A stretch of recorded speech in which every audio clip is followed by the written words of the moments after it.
Hi, you're on a rock, floating in space. Pretty cool, huh? Some of it's water. Actually, most of it's water. I can't even get from here to there without buying a boat. It's sad. I'm sad.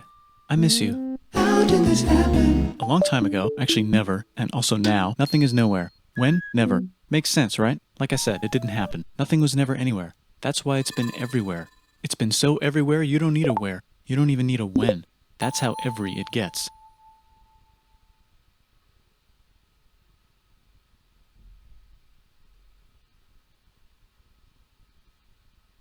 Forget this. I want to be something. Go somewhere. Do something. I want things to change. I want to invent time and space. And I know it's possible because everything is here and it probably already happened. I just don't know when to start. And that's exactly where it started. Oh, I paused it. I think there's a universe now. What's it made of? Corks and stuff. Ah, that's a thing. In a place. Don't like it? Try a new place. At a different time. Try to stick together because the world is going to get bigger and emptier. But it's not empty yet. It's still very full and about 1,000,000,000 degrees. Great news, the quarks are now happily married in groups of 3, called a proton or a neutron. And there's something else flying around too that wants to join in but can't because it's still too...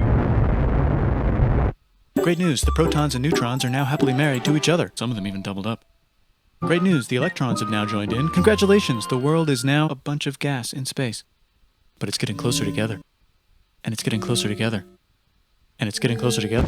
It's a star. New just got made. Some stars burn out and die. Bigger stars burn out and die with passion and make some brand new, way crazier, Space dust. which allows newer, more interesting stars to be made and then die and explode into. Even crazier space dust. So now stars have cool stuff around them, like rocks, ice, and funny clouds, which can make some very interesting things. Like this ball of flaming rocks, for example. We just got hit with another ball of flaming rocks, and it kind of made a mess, which is Weather update, it's raining rocks from outer space. Weather update, those rocks might have had water inside them and now there's hot steam in the sky. Weather update, cooler temperatures today and the floor is no longer lava. Weather update, it's raining. Severe flooding alert, the entire world is now an ocean. Volcano alert. That's land. There's life in the ocean. What? Something's alive in the ocean. Oh cool, like a plant or an animal? No, a microscopic speck. It lives at the bottom of the ocean and eats chemical soup, which is being served hot and fresh, made from gnarly space ingredients left over from when it was raining rocks or whatever. Oh yeah, and it can do that. It has secret instructions written inside itself telling it how to build another one of itself. So that's pretty nifty, I would say. Tired of living at the bottom of the ocean? Now you can eat sunlight. Using a revolutionary technique, you can convert sunlight into food. Taste the sun. Side effect, now there's oxygen everywhere and the sky's blue. Then the Earth might have been a snowball for a while, maybe even a couple of times. It's a sponge, it's a plant, it's a worm and some other types of weird strange water bugs and strange fish. It's the Cambrian explosion. Wow, that's animals and stuff. But we're still in the ocean. Hey, can we go on land? No. Why? The sun is a deadly laser. Oh, okay. Not anymore, there's a blanket. Now the animals can go on land. Come on, animals, let's go on land. Nope, can't walk yet. And there's no food yet, so I don't care. Okay, will you learn to walk if there's plants up here? Maybe, said some bugs. And fish. Okay, so I can go on land, but I have to go back in the water to Have babies. learn to use an egg. I was already doing that. Use a stronger egg. Put water in it. Have a baby on land in an egg. Water is in the egg. Baby in the egg, in the water, in the egg. Works for me. Bye bye, ocean. And now everything's huge, including bugs. So, hello Year 8 and welcome to this, the 5th lesson in our topic Earth and the Atmosphere. We're now moving on from the rocks section and the Earth section of the course and onto the atmosphere section of the course. But first I just want to say thank you very much to the YouTube video, History of the Entire World, I guess. Although be warned, if you look that up yourself, be advised there is swearing in the video, so treat that with caution. Today we're going to do something slightly different, and I'm going to get you to answer these 7 questions in your books this lesson. Obviously, if you've run out of space in your book, continue on lined paper. So these are the questions that you're going to think about this lesson. Number 1. The early atmosphere was released by volcanoes. Name 5 gases that formed the early Earth atmosphere. Question 2. Explain how and when the levels of oxygen in our atmosphere increased. So the levels of oxygen increased. How did they do it? When did they do it? Why was that increase in oxygen important for land animals? Explain how and why the levels of ammonia, methane and nitrogen changed. All of these have changed over the history of the Earth. Why? Explain how most of the carbon dioxide in the early Earth atmosphere was removed. This is the important thing. Why did all of that carbon dioxide in the early atmosphere disappear to the very, very low levels we have today? And you should give at least 3 ways that the carbon dioxide was removed. 3 minimum, 4 is good. If you can come up with 5 different ways, excellent job. Number 6, bit of maths here. Draw a pie chart to show the composition of the early Earth atmosphere and the current Earth atmosphere. And this obviously needs to be to scale. This isn't you just drawing a pie chart freehand. You need to use a protractor for that. And finally, scientists think that the Earth's early atmosphere was just like that of Mars and Venus today. Give 3 important differences between the current atmospheres of Venus, Earth and Mars. I'm going to give you some information and then I will present these questions to you at the end of the video, and this is what you're going to spend your lesson doing, is answering these. So before we look at the history of the atmosphere, it might be quite useful to have a look and remind ourselves, or find out for the first time, about the history of the Earth. And obviously this is the best guess because scientists weren't around at this time, but this is what all the evidence suggests is the most likely sequence of events. The universe was formed about 14.5 billion years ago, and for about the first 10 billion years there was no Earth. But then about 4.5 billion years ago, 4,600 million years ago, that was when the nebula, the gases that were swirling around in the universe started condensing, forming the sun and the planets of the solar system. So these all formed pretty much together. The Earth at that point was still a ball of very hot gas condensing down, and as it got bigger, chunks of debris collide with the Earth, slowly increasing its mass. Now, one of the common things that's used is that we can say from that, when the Earth was first formed, we can look at the history of the Earth a bit like a day. So if we treat that as midnight, that's the start of the day. 3.5 billion years ago, or 3,700 million years ago, this is when the Earth's crust finally cools and turns solid.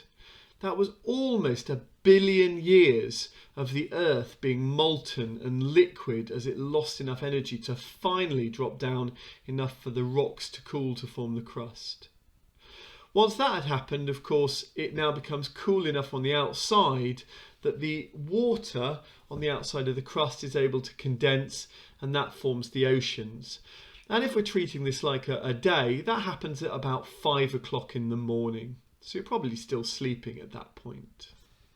Not much happened for another couple of billion years until almost 2 billion years ago we got the first cells with nuclei appearing in the ocean. Life started in the oceans. It provided protection from the harsh ultraviolet rays of the sun, the high energy radiation coming down from the sun, and this is where life began. And they rapidly learned how to do photosynthesis and started putting oxygen into the atmosphere. And going back to the idea of our day, this would be about 2 p.m. So after you've had a good lunch and you're considering your afternoon lessons. It wasn't for another 1.5 billion years that the animals managed to get out of the sea and onto the land. Something we'll see later is that they couldn't come out until there was enough oxygen in the environment. But all that time, the life was in the sea, but it was much, much later on that life managed to get out of the sea and onto the land. In terms of time, that's about 9:23 p.m. on our day. So the day of the life, we're 9:23 p.m. Some of you are considering bedtime at that point, but hopefully you've had dinner, you're all settling down and relaxing, and not too many of you doing your homework at that point. 230 million years ago, so quarter of a billion years ago, that is where the dinosaurs begin to take over and the first mammals appear. This is about 10:48 p.m. I would hope on a normal school day most of you now are thinking about turning in. I certainly am in bed by that point on a normal school day. 10:48 p.m. 230 million years ago, that's when the first mammals are appearing. 200 million years ago, while the dinosaurs were reigning supreme, this is when Pangea started to split up, forming the different continents. Up till that, it'd been one big continent. The Americas separate from Europe and Africa. We get the Atlantic Ocean. That is occurring at around 10:57 p.m. in our day of the Earth. Something happened about 65 million years ago that wiped out 70% of all living things, and this was the end of the age of the dinosaur. And once the dinosaurs were gone, this did allow other things like mammals to take advantage of the space available to them and start becoming dominant. This is 11:40 p.m. It's only 20 minutes before midnight when the dinosaurs were wiped out. 3.5 million years ago, this is where fossil evidence showing the first proto-humans evolved. North and South America became joined and modern horses first appeared. 0.2 million years ago, or 200,000 years ago, this is the earliest evidence of Homo sapiens coming from Ethiopia in Africa there. And this is about 11:59 p.m. and 56 seconds. This is 4 seconds before midnight. That's when the first earliest evidence of humans exists, 4 seconds before midnight. And around the time of the Egyptians, the agriculture, the pyramids, writing beginning, this only occurred 5,000 years ago. And this is 11:59 and 59 seconds and 900 milliseconds. It's only a tenth of a second before midnight, and that's when the ancient Egyptians were around. So now that we've looked at a history of the Earth, let's look in a bit more detail of the history of the atmosphere. So we're going to do this very briefly for now, and then I'm going to give you a video that you can go and watch and fill in some more details and answer some questions. So, around 4.5 billion years ago, while the Earth was still molten, hydrogen and helium were the main gases in the atmosphere. They're the main gases in the universe, or the main elements in the universe, hydrogen and helium. But the trouble is they're very light and they just floated off into space. Not much happened for about 1 billion years. Volcanoes slowly releasing carbon dioxide, water vapour, methane and ammonia from the Earth's core forming the atmosphere. And here's an important point, that we believe that that early air was very similar to the present day atmospheres of Mars and Venus. So in order in the solar system, we've got Mercury, Venus, Earth and Mars.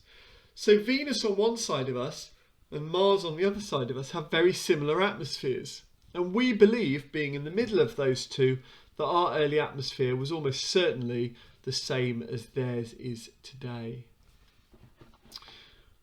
But then, about 3.5 to 3 billion years ago, this is where we got the oceans, this is where life started, and life started photosynthesizing. So that very slowly, over 2.5 billion years, from 3 billion years ago to 500 million years ago, the photosynthesis producing the oxygen caused the layers of oxygen, the levels of oxygen in the atmosphere to increase. With the increased oxygen, that meant that we got ozone as well.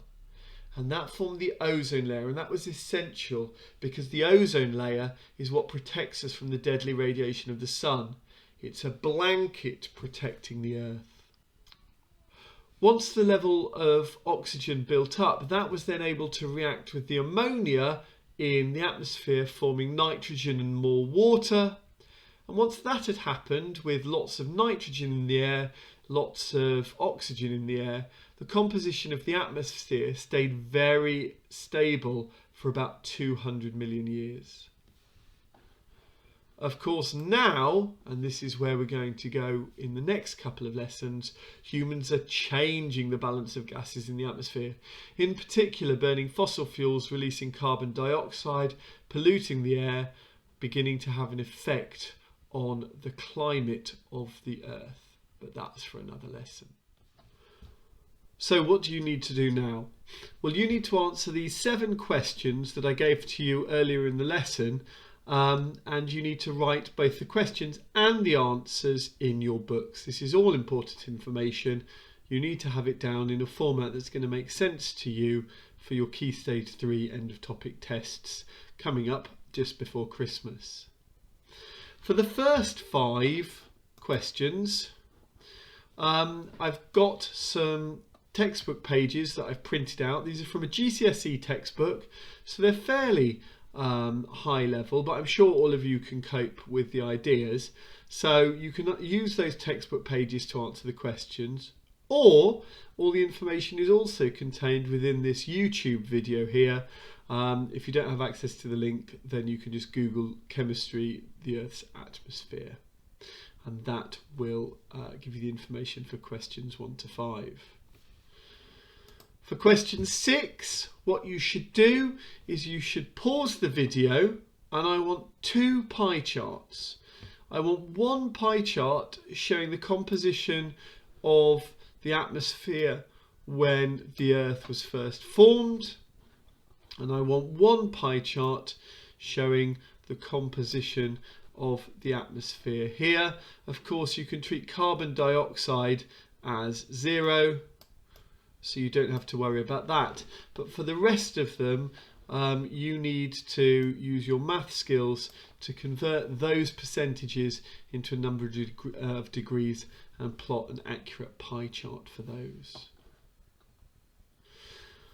For question 7, here's a table of data showing the atmospheres on Venus, Earth and Mars.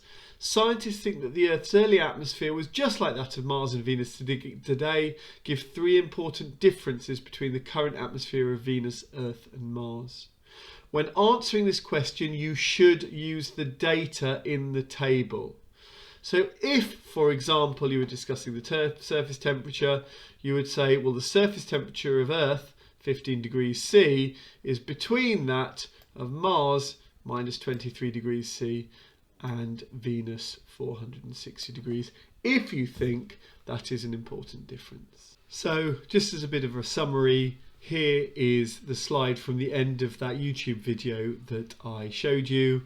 Sums up quite nicely a lot of the most important points. Hopefully when you answer the questions you will go into slightly more detail than this, but it'll point you in the right direction.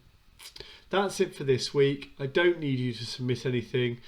Make sure you are doing the work, because we've got one more lesson of new information, and then you are going to have a mid-topic test. Now, just to warn you, that mid-topic test is going to be on Educake. So if you have lost your Educake username or password, then please can you email me soon so that I can reset it for you. I'm going to be very annoyed if when the end of topic test is set, if I get 100 requests for an Educate username and password reset. So make sure you're proactive. If you don't know it, if you can't log on to Educate, let me know as soon as possible. Other than that, please do email me if you've got any problems. As ever, don't send me messages on Show My Homework. I rarely get them. They don't jump out in the same way that an email does. So please, some of you are not listening to this, don't send me messages on Show My Homework. Email me those. Other than that, have a very nice week. Who knows whether we'll still be in lockdown next week, but I hope that you and your family are safe and well. Bye.